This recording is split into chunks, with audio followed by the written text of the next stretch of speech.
Aujourd'hui, c'est votre jour de chance. Et oui, et je vais exposer dans cette vidéo 5 conseils qui, je l'espère, vont vous permettre de gagner le plus de deals possible. Mais avant cela, vous avez maintenant 3 options. La première est que le sujet ne vous intéresse pas ou le contenu de cette vidéo ne vous intéresse pas et donc je vous conseille d'appuyer tout de suite sur stop. La deuxième alternative, c'est qu'effectivement, vous allez suivre jusqu'à la fin cette vidéo. Et si vous avez aimé son contenu, eh ben, vous pouvez la commenter, la liker ou voire même la partager. La troisième possibilité pour vous, c'est justement parce que cette vidéo et son contenu vous a beaucoup plu que vous ne souhaitez pas justement la partager, la commenter ou la liker. À vous de choisir. Donc maintenant, on va évoquer mes 5 conseils qui, je l'espère, ça va dépendre que de vous, vont vous permettre de gagner le plus d'opportunités possibles. Le premier conseil concerne la gestion des opportunités, la compréhension, la gestion du temps. Non seulement la gestion du temps dans l'ensemble d'un cycle de vente, mais également la gestion du temps sur l'ensemble des opportunités que vous avez dans votre pipeline pour pouvoir réaliser votre objectif chaque mois, chaque trimestre, ou voir sur l'année. C'est ça qui est important. Effectivement que le temps c'est de l'argent. Et surtout, ne pas perdre du temps sur des opportunités. Vous allez les perdre quoi qu'il arrive. Donc là-dedans, il va falloir rebondir sur le deuxième point que je vais évoquer. Mais surtout, ne confondez pas les priorités et les urgences. Et ne faites pas passer les urgences avant les priorités. Alors je sais que c'est compliqué à faire, puisque parfois un commercial peut te rappeler au dernier moment sur un appel d'offres pour pouvoir répondre du jour au lendemain. Mais en fait, lorsque vous faites cela, vous perdez du temps important sur les opportunités gagnantes. Et en fait, vous dispersez votre temps et votre énergie à travers donc des actions urgentes qui font qu'en réalité, vous ne gagnerez pas les dossiers sur lesquels vous intervenez en urgence. Je suis sûr et certain que 90% des opportunités sur lesquelles vous avez dû répondre en urgence pensant pouvoir la gagner, vous l'avez perdu. Pourquoi? Parce que la première phase, c'est-à-dire la phase de qualification, n'a pas été réalisée correctement. À cause de ça, en fait, que vous allez perdre vos dossiers sur lesquels vous intervenez en urgence. Donc, restez un focus sur vos priorités. Les urgences n'ont aucun impact en réalité sur ce qui est prioritaire. Ça, c'est le premier point. Le deuxième point, dans la phase de découverte, moi j'appelle la phase d'investigation, c'est de valider correctement l'adéquation entre le besoin et le budget d'un client par rapport à son projet. Attention, il ne faut pas ici confondre le besoin et les attentes fonctionnelles ou techniques. Donc c'est bien le besoin qu'il faut qualifier dans cette phase, ce qu'on appelle communément la phase de découverte, et moi, ce que j'appelle la phase d'investigation. Parce que ceux qui connaissent le fonctionnement du cycle d'achat client, tel que je le décris dans mon livre, Vendeur de tapis, ici, la phase de découverte dure en réalité tout le long d'un cycle de vente. Ce n'est pas juste la première partie d'un cycle de vente, une phase qu'il va falloir mener tout le long sur les 4 éléments qui vont vous permettre d'obtenir la confiance de vos clients dans chacune des 3 phases d'un cycle de vente, la phase de découverte, de présentation et de conclusion. Troisième point concerne savoir qualifier une vraie opportunité à la fin de la phase de découverte, pouvoir en fait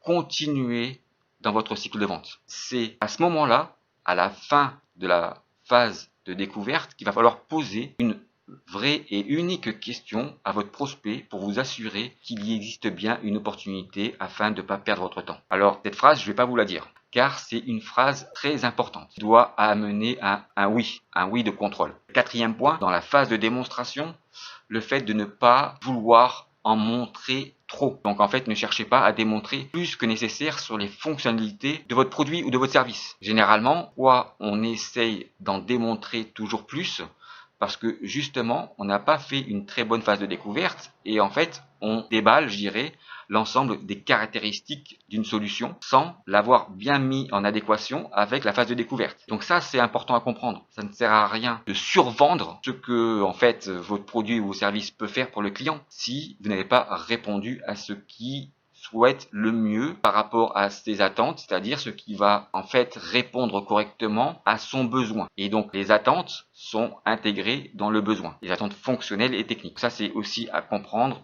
que en fait le besoin et les attentes sont bien deux choses qui sont différentes dans la gestion d'une opportunité, pouvoir en fait la qualifier et l'amener jusqu'au bout. Le cinquième point, avant la phase du closing, d'évacuer, je dirais, l'aspect budgétaire pour démontrer que les gains que vous allez amener sont les bons. En fait, il va falloir poser ici une question de contrôle qui va vous permettre en fait d'évacuer l'aspect budgétaire pour être sûr que votre solution est la bonne. Et une fois que vous avez pu contrôler ces points-là, vous allez rentrer à ce moment-là dans le closing pour pouvoir en fait aller justement négocier sur les aspects budgétaires et valider dans votre cycle de vente si les aspects sont bien en relation avec la phase 1 que vous avez réalisée dans votre phase de découverte. Vous pouvez retrouver tous ces conseils dans mon livre Vendeur de ta vie. Bon, c'est un excellent livre à la mesure où les lecteurs sur Amazon lui ont donné une note de 4,7 sur 5. Cette vidéo va traiter du deuxième sujet, donc des 5 conseils que je peux vous donner pour vous aider à gagner le plus de deals possible dans la phase de découverte d'un cycle de vente,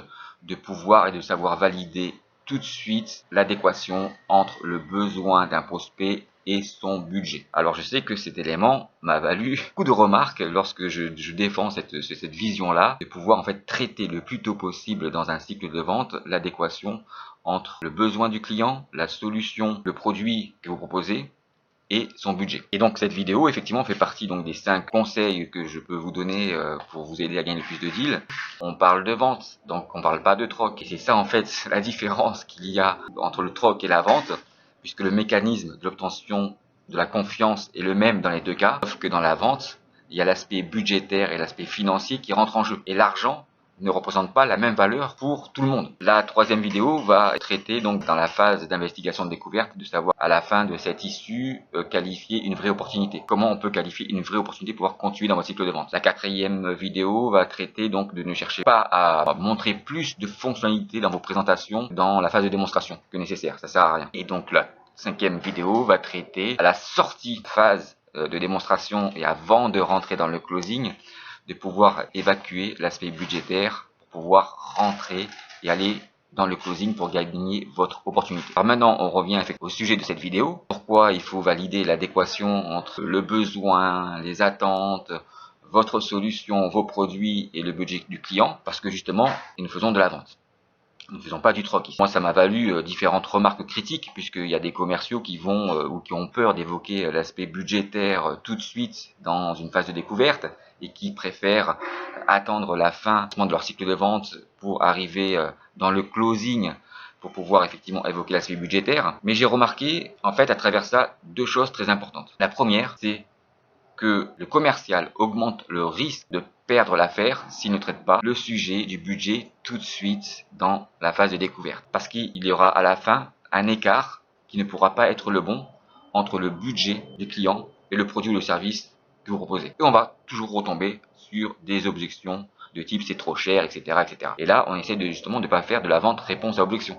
On essaye d'apporter une solution qui rentre dans une enveloppe globale pour satisfaire au mieux le client dans ce qu'il recherche. Et le deuxième point important, et j'ai constaté ça, sur les personnes qui défendent l'idée que pour vendre, il faut savoir créer le besoin, ces personnes-là ou ces commerciaux-là n'évoquent pas l'aspect budgétaire dans la phase de découverte. Et ils attendent effectivement, ou ils amènent, ou ils essayent de créer justement le besoin, alors que moi je parle plutôt de savoir révéler le besoin. Ce sont 2 approches commerciales pour pouvoir avancer et gagner des deals. Comprenez bien la différence. Quand vous voulez créer un besoin, pour essayer de vendre, et lorsque vous êtes dans une phase de révélation d'un besoin. C'est 2 choses et 2 approches complètement différentes. Et même aujourd'hui, les commerciaux qui utilisent, je dirais, les techniques de vente des années 70, pouvoir en fait essayer d'être dans la création d'un besoin. Je ne dis pas que les techniques de vente des années 70 ne marchent pas, mais en les appliquant aujourd'hui, démontré par A plus B, que vous allez tomber dans du hard selling. À chaque fois que j'ai demandé aux commerciaux qui ont voulu me vendre l'idée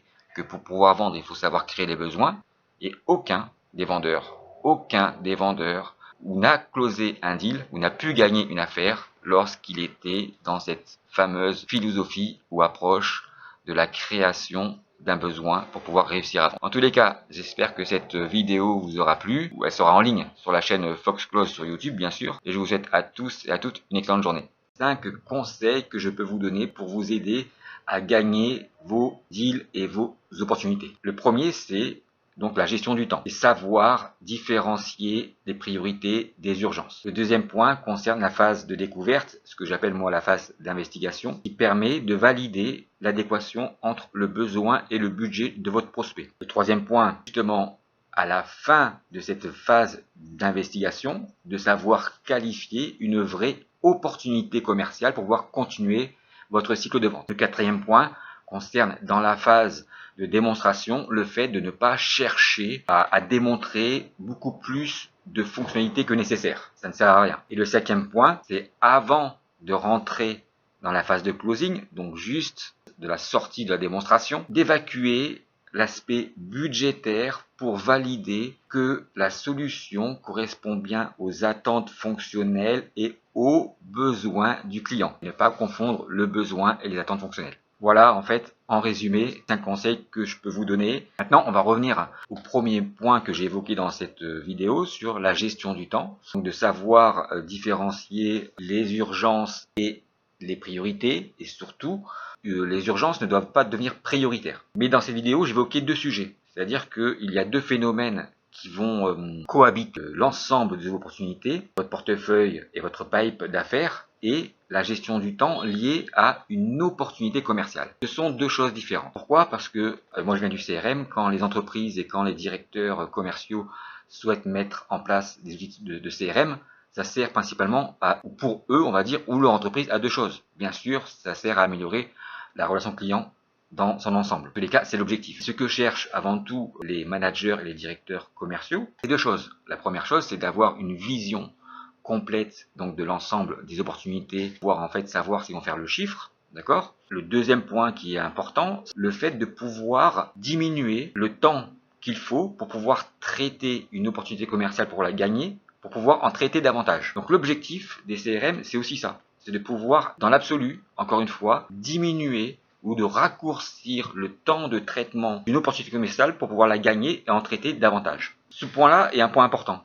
Car en réalité, si vous vous intéressez vraiment à la gestion d'une opportunité dans son ensemble, depuis la phase de prospection jusqu'au closing, dans ce qu'on appelle les processus de vente, à travers les différentes phases et les différentes étapes, en réalité, dans la mise en place des techniques de vente et dans le paramétrage des solutions de CRM, on ne peut pas raccourcir la durée d'un cycle de vente. Quel que soit le produit ou le service que vous vendez, on va pouvoir définir une moyenne de temps et à travers cette moyenne-là, vous allez pouvoir constater que vos opportunités vont pouvoir être plus ou moins longues. Ça veut dire en fait, malheureusement, qu'on ne peut pas répondre à l'objectif des entreprises et des directeurs commerciaux de pouvoir diminuer la durée d'un cycle de vente. La seule manière d'y arriver et le seul mode, c'est de contracter le temps. Donc c'est pas la même chose. Pouvoir raccourcir le temps et le fait de pouvoir le contracter simplement par rapport au fait d'anticiper les actions que le commercial doit réaliser par rapport à l'acheteur ou par rapport effectivement à une entreprise si vous êtes en mode B2B. Et la seule manière d'y arriver, c'est de prendre en considération correctement les 4 éléments de fonctionnement du cycle de chaque client qui vont permettre aux commerciaux d'anticiper des actions à réaliser sur les 4 éléments qui permettent d'obtenir la confiance d'un client dans un cycle de vente. C'est la seule manière de pouvoir réduire la durée d'un cycle de vente et donc de contracter le temps. C'est ça en fait qui est important à comprendre dans la gestion du temps, c'est qu'il y a plusieurs phénomènes. C'est le fait de pouvoir analyser dans la gestion des pipes des opportunités sur un mois, un trimestre, un semestre, etc.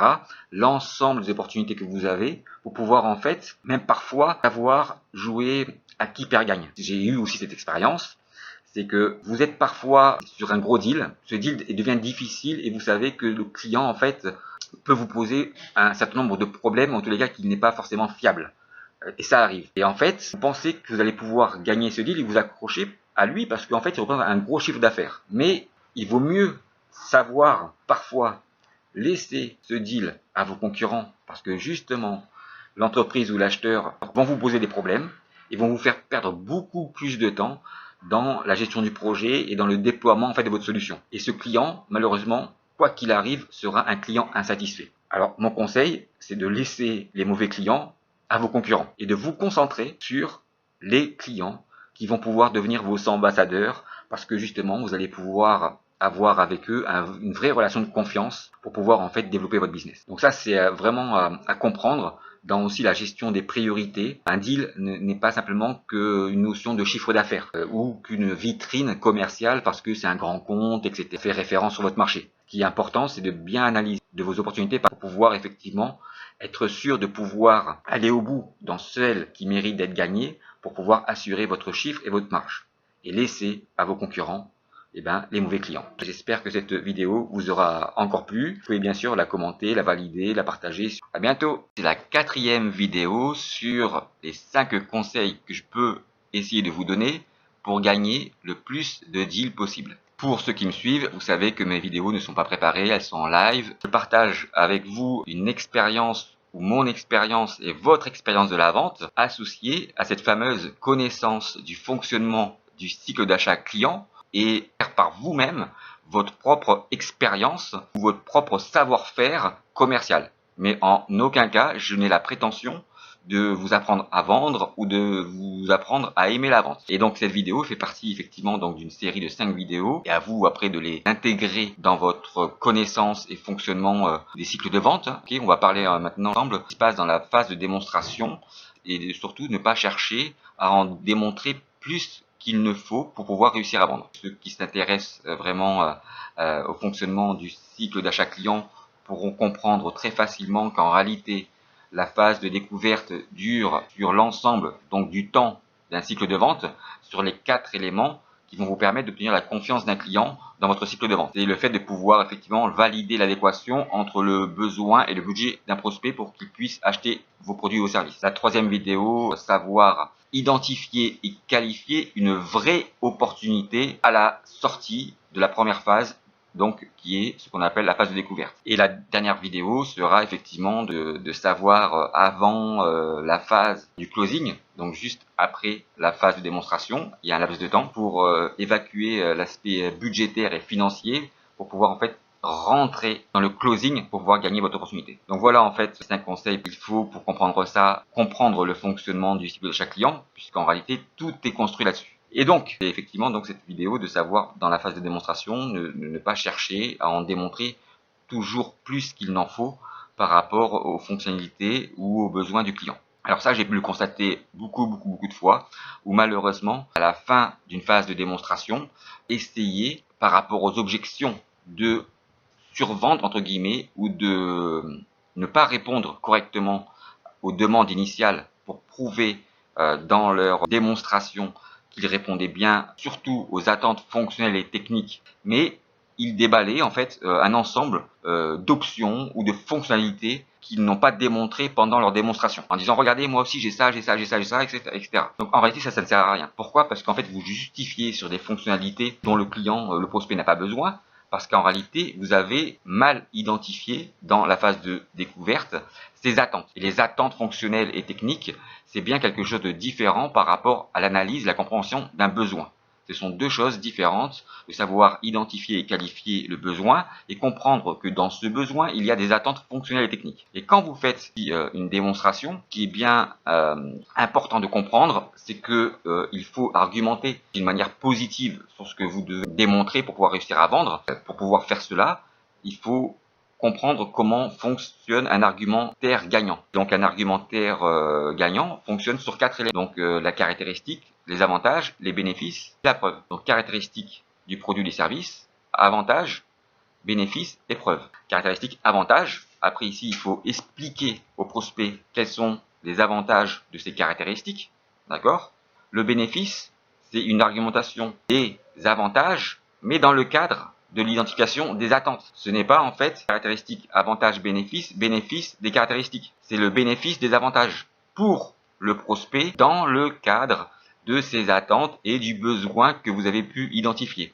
Et la preuve, c'est ce que vous amenez dans votre démonstration en projetant votre prospect dans la visualisation qu'il va pouvoir faire de l'utilisation de vos produits et de vos services. Ça, en fait, c'est aussi une compréhension qui n'est pas tout le temps juste par les commerciaux, et notamment quand j'évoque avec eux, vous savez, dans le film Le Loup de Wall Street, où en fait DiCaprio en fait dit ouais, vends-moi ce stylo. Et en réalité, il y a une incompréhension. Pourtant, ce qui est en train d'être démontré fonctionne, mais ce n'est pas de la vente en réalité, parce que il n'y a pas l'échange d'un produit ou d'un service qui est le stylo contre de l'argent. Par contre, et quand j'explique et je demande mais pourquoi en fait tu penses que la vente s'est réalisée, la majorité des gens disent oui mais c'est la différence entre l'offre et la demande. En fait il y a quelque chose qui n'est pas encore une fois bien compris, en réalité non. C'est effectivement l'écart qu'il y a entre une situation au moment, regardez bien la scène à nouveau, où il n'a pas le stylo, et le moment en fait il va générer à travers une question, le besoin, entre guillemets, ou l'attente d'avoir un stylo pour faire quelque chose. Donc, c'est bien la génération ou la compréhension d'un écart entre une situation actuelle et une situation future.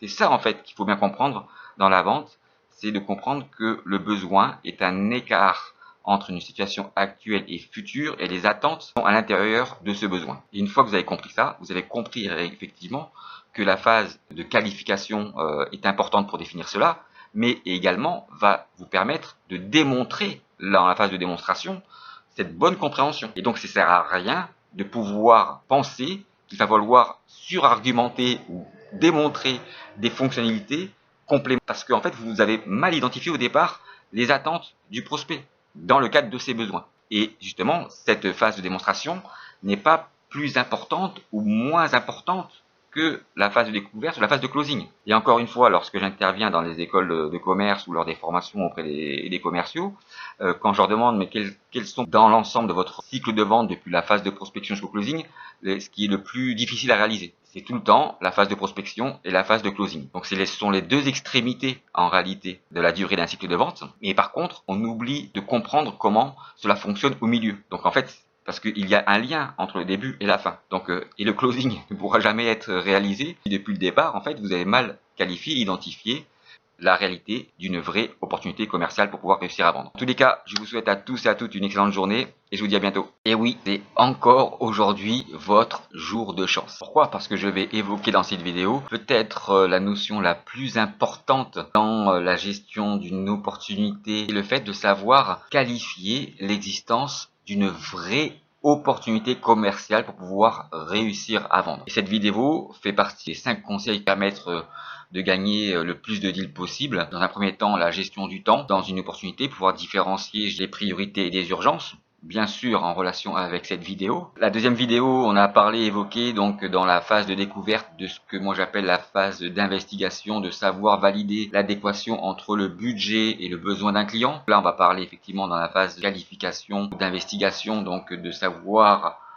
comment faire pour qualifier l'existence d'une vraie opportunité commerciale. La quatrième vidéo parlera dans la phase de démonstration de ne pas chercher à toujours vouloir en démontrer plus que les attentes et les besoins d'un client dans votre phase de démonstration. La cinquième vidéo va traiter de la phase de la démonstration avant de rentrer dans le closing, de savoir évacuer le budget pour pouvoir effectivement aller au bout de votre opportunité dans la phase de closing pour pouvoir gagner votre deal. Alors maintenant revenons au sujet de cette vidéo, donc comme moi je fais toujours des vidéos live en prenant un sujet, j'embraye derrière pour tout simplement vous expliquer certains modes de fonctionnement. Je suis pas dans l'aspect, je dirais, conceptuel des choses, mais plutôt dans la réalité, expérience des ventes que j'ai réalisées déjà à travers donc mon parcours professionnel. Vous les retrouvez effectivement un ensemble d'anecdotes réelles, sont dans mon livre Vendeur de tapis. Toutes les anecdotes,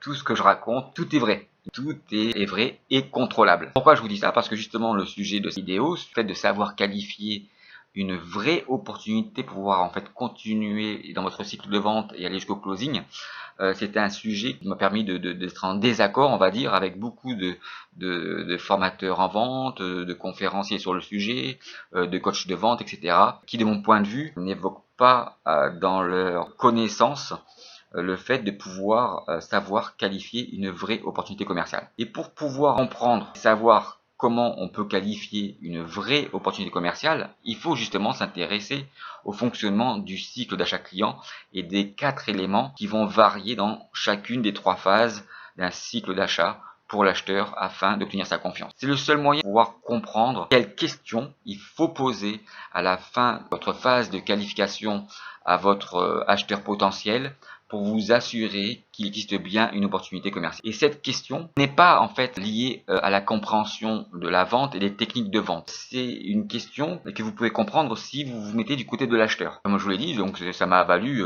beaucoup, je dirais, de critiques, même plus que ça, quand j'ai challengé, même sur LinkedIn, qui évoquait effectivement la gestion d'une opportunité ou le fait de savoir qualifier une opportunité, mais dans tout ce qu'il disait, ou tous les arguments qu'il proposait, à aucun moment, chacun d'entre eux a pu être sûr que ce qu'il demandait de faire permettait de valider l'existence d'une vraie opportunité commerciale. Et encore une fois, qui est simple à comprendre, mais la seule manière de le comprendre, c'est de s'intéresser au fonctionnement du cycle d'achat client en complément des techniques de vente. Alors la phrase, je ne vais pas vous la dire, Je vais pas vous dire quelle phrase il faut poser.